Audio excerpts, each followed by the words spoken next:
একটা পুরুষের মানসিক ডাক্তার হলো তার স্ত্রী। স্ত্রীর ভালোবাসায় খারাপ পুরুষও একসময় ভালো হয়ে যায়। পুরুষ সারাদিন পর ক্লান্ত শরীরে যখন বাসায় ফিরে, তখন স্ত্রীর সম্মান আর ভালোবাসায় তার ক্লান্তি দূর হয়ে যায়।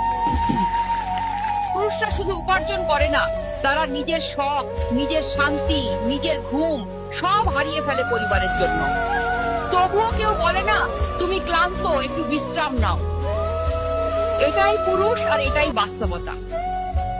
পুরুষের নীরবতাকে দুর্বলতা ভেবো না, এটাই তার সবচেয়ে বড় শক্তি।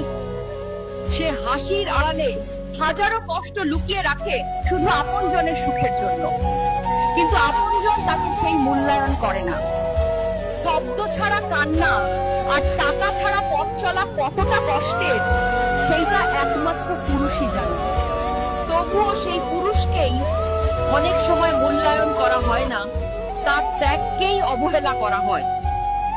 একজন নারীর কাছে পুরুষের হাজারো চাওয়া পাওয়া নেই, সে শুধু চায় সম্মান, ভালোবাসা আর বিশ্বাস।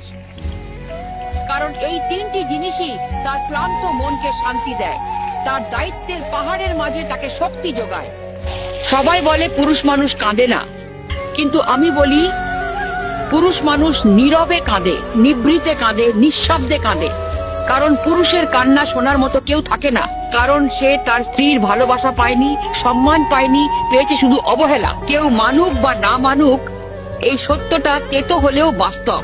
আমরা কজন মেয়ে সেই পুরুষ মানুষটার খবর রাখি যে নিজের সবটুকু পরিশ্রম আর চেষ্টা নিজের জন্য করে না, করে তার পরিবার, বউ আর সন্তানের জন্য। ধন্যবাদ সবাইকে।